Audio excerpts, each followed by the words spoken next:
stand now? ACC behind you, new beginning? Yeah, we're in our second season.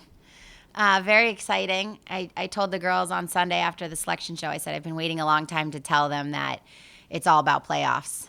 So, everything's behind us. Everything has gotten us to this point, but everything is behind us, and we have a whole nother season ahead of us. What does it say about the season that this is your highest seed in the tournament? Getting to sit and watch other people kill each other.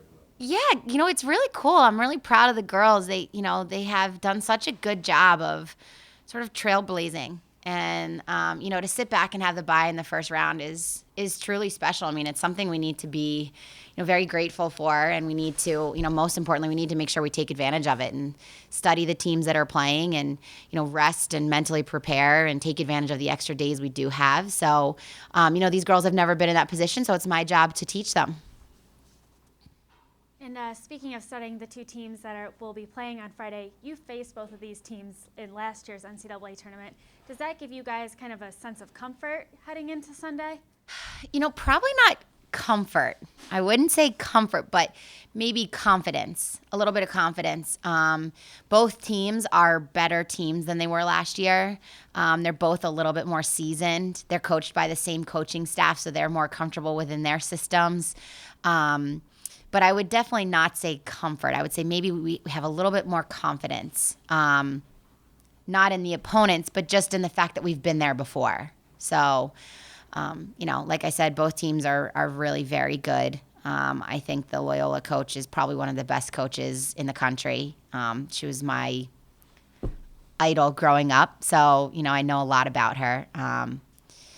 But it'll be a really good match on Friday. This is your third NCAA tournament in your 3 years here. What have these juniors and seniors who have been here before, what have they kind of told the underclassmen or any advice they've kind of given them? I think they just are trying to instill the fact that, you are only guaranteed one game. This isn't the regular season where you, if you lose or you don't perform at your best, you have the following week to get better. So I think in the next couple of days, we're really going to try to embody this, one practice at a time mentality so that we can, relate that to the one game at a time mentality. And I think that's probably the number one thing. The other thing I think they'll probably try to explain is how much fun playoffs is and how lucky we are. And that it hasn't always been guaranteed to us. So this whole week is a blessing. It's not something that we are entitled to, and it's not something that we should ever expect. It's something that we're blessed to have is an extra, 7 days to be with our teammates. Kind of worked on the powerful emotion of senior urgency. You have this great senior class. Yeah. Yeah. They're really, our seniors have done a really good job with the culture in that they don't want the players to play for them. They want the players on the team to play for this year's team. Covey's been really passionate about that. It's not something she loves when people say, play for the seniors, this is their last game. She wants them to say, this is this team's last game. Everybody should be playing inspired, not just for the seniors, but for everybody's last chance.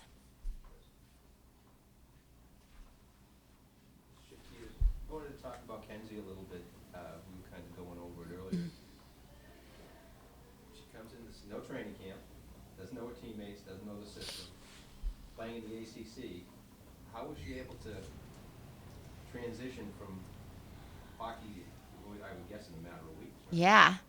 Well, she's, an incredible athlete. She's really she's stellar at every sport she plays. And I think that is directly playing a role into her ability to just come in and be athletic and be instinctual.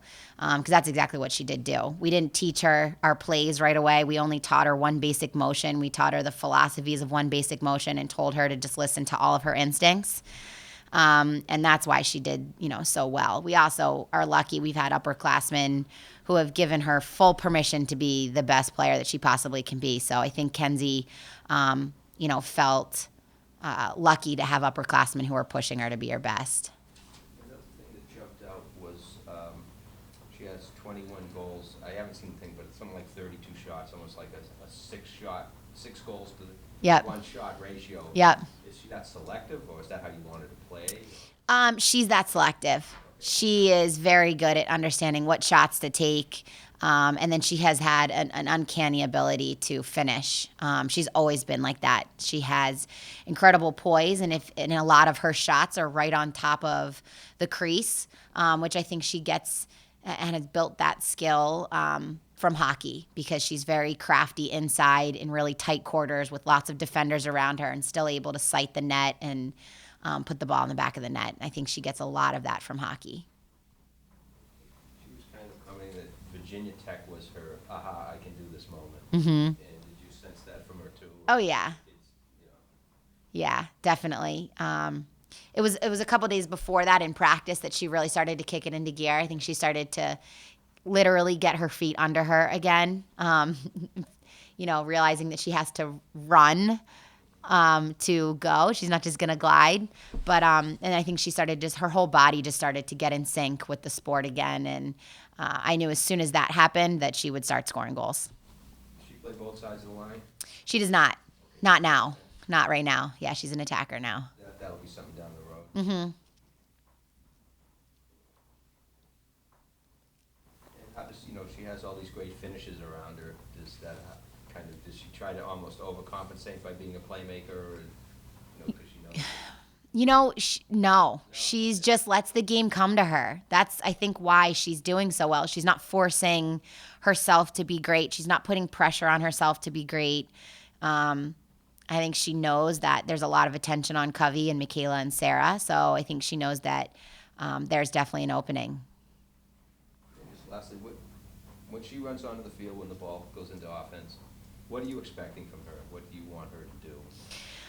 I expect Kenzie to obviously play within the system, which she does perfectly, and I expect her to be aggressive. When she's aggressive, her instincts take over, and that's what I want. I want Kenzie to listen to her instincts over any coaching, over any teammate, over any play set. I want her to listen to her instincts, because they're always right.